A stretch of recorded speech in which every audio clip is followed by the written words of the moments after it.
श्री शिवाय नमस्तुभ्यम हर हर महादेव। देखिए दोस्तों, आज का यह वीडियो आप सभी के लिए बहुत ही ज़्यादा खास और बहुत ही ज़्यादा विशेष होने वाला है। देखिए, आप सभी जानते हैं कि कल है साल की सबसे बड़ी शिवरात्रि यानी कि महाशिवरात्रि। और इस बार की शिवरात्रि बहुत ही अधिक महासंयोग लेकर के आई है, क्योंकि इसी दिन है प्रदोष का व्रत। इसी के साथ में इस दिन बहुत ही विशेष संयोग बन रहे हैं। इस दिन सर्वार्थ सिद्धि योग और सबसे विशेष योग शिव योग का निर्माण हो रहा है। तो आप सभी को इस दिन अपनी मनोकामनाओं की पूर्ति के लिए, अपने जीवन से समस्त दुखों को समाप्त करने के लिए इस महाशिवरात्रि पर 7 बिंदी वाला बहुत ही चमत्कारिक उपाय करना है। आपके जीवन के जितने भी दुख होंगे, संकट हैं, कष्ट हैं, परेशानियां हैं, बस सभी दूर होगी और जीवन की बड़ी से बड़ी मनोकामना भी इस दिन पूर्ण होगी। कई वर्षों के बाद ऐसा संयोग बन रहा है, क्योंकि प्रदोष व्रत का और महाशिवरात्रि व्रत का फल आपको एक ही साथ इस दिन मिलने वाला है। पूज्य गुरुदेव की ही कथा को सुन करके और समझ करके ही आपको इस उपाय को बहुत ही विस्तार से समझाने का प्रयास करेंगे। लेकिन उससे पहले आप सभी से एक निवेदन है कि यदि आप चैनल पर पहली बार आए हैं तो चैनल को सब्सक्राइब करें, वीडियो को लाइक करें और कमेंट बॉक्स में महादेव जी का कोई सा भी प्यारा सा नाम जरूर लिखें। देखिए दोस्तों, महाशिवरात्रि का जो पर्व है 8 मार्च को रात्रि में 9:58 से प्रारंभ होगा और 9 मार्च को शाम को 6:18 पर इसका समापन होगा।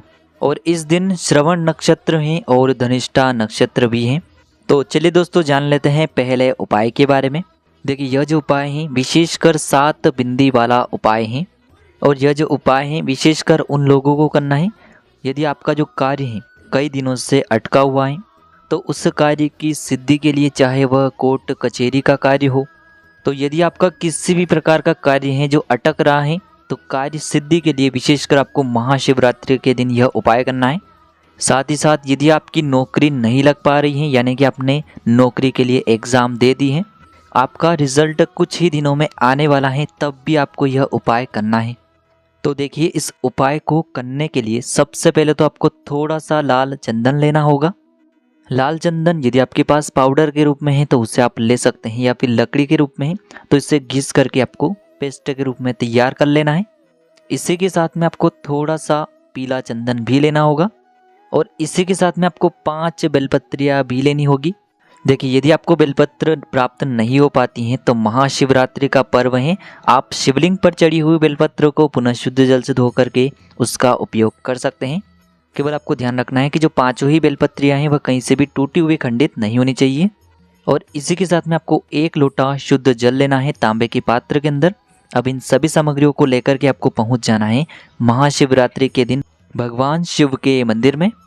देखिए, यह जो उपाय है आप इस महाशिवरात्रि पर सुबह से लेकर के शाम तक किसी भी समय में कर सकते हैं, लेकिन प्रदोष काल के समय में आप यह उपाय करेंगे तो आपके लिए सर्वोत्तम होगा, क्योंकि प्रदोष काल के समय साक्षात महादेव शिवलिंग में विराजमान होते हैं। देखिए, मंदिर पहुंचने के बाद सबसे पहले तो आपके पास जो 1 लोटा शुद्ध जल है इसे आपको भगवान शिव के शिवलिंग पर धीरे धीरे अर्पित करना होगा, श्री शिवाय नमस्तुभ्यम इस मंत्र का जाप करते हुए। अब इसके बाद आपकी जो अनामिका उंगली है उससे आपको लाल चंदन के अंदर डुबोना है। और लाल चंदन में डुबोने के बाद माता पार्वती का जो हस्त कमल होता है वहाँ पर आपको लाल चंदन की 7 बिंदियाँ लगानी है। सामने आपको स्क्रीन पर दिखाया जा रहा है। अपनी कामना को बोलने के बाद आपको 7 बिंदियाँ कटी वाले भाग के चारों तरफ लगा देनी है। और आपके पास जो पीला चंदन है इसकी 5 बिंदियाँ आपको माता अशोक सुंदरी वाले स्थान पर लगानी होगी। बिंदियाँ लगाते समय आपको अपनी कामना को बोलकर अपना नाम और गोत्र को अवश्य बोलना है। अब देखिए, आपके पास जो 5 बेलपत्रियाँ हैं, इन 5 ही बेलपत्रों पर आपको थोड़ा थोड़ा पीला चंदन या फिर लाल चंदन लगाने के बाद इन सभी को आपको भगवान शिव के शिवलिंग पर इस प्रकार से अर्पित करनी है कि प्रत्येक बेलपत्र का जो मुख है वह अलग अलग दिशा में रहे, यानी कि आपको शिवलिंग का बेलपत्रों से श्रृंगार कर देना है इस महाशिवरात्रि पर। अब इन 5 बेलपत्रियों पर आपको अपना हाथ रखना है। महादेव से आपकी जो भी कामना है उन्हें आपको परिपूर्ण करने की प्रार्थना करनी है। जो व्यक्ति इस प्रकार से यह उपाय कर लेता है, महादेव उसकी जो मनोकामना है वह 3 महीने के अंदर ही परिपूर्ण कर देते हैं। तो इस प्रकार से महाशिवरात्रि का आपको पहला उपाय करना है। अब हम जानते हैं दूसरे उपाय के बारे में। देखिए, यदि आपके घर में धन नहीं आ पा रहा है, धन से जुड़ी बहुत ही अधिक समस्याएं रहती हैं, या फिर कर्जा बहुत ही अधिक हो चुका है, कर्ज आप चुका ही नहीं पा रहे हैं, या फिर आपका कोई भी व्यापार है, दुकान है जो अच्छे से नहीं चल पा रही है, किसी भी कार्य में सफलता नहीं मिल पा रही है, तो धन से जुड़ी समस्याओं को दूर करने के लिए महाशिवरात्रि पर आपको यह उपाय करना है। देखिए, इस उपाय को करने के लिए सबसे पहले तो आपको एक प्यारी सी और सुंदर सी बेलपत्र लेनी है जो कहीं से भी खंडित नहीं होनी चाहिए। इसी के साथ में आपको एक शमी का पत्ता लेना होगा और इसी के साथ में आपको 1 लोटा शुद्ध जल लेना है और मात्र इन तीनों ही सामग्रियों को लेकर के आपको पहुंच जाना है इस महाशिवरात्रि पर भगवान शिव के मंदिर में। गुरुजी ने बताया है यह उपाय भी आप शिवरात्रि पर सुबह से लेकर के शाम तक किसी भी समय में कर सकते हैं।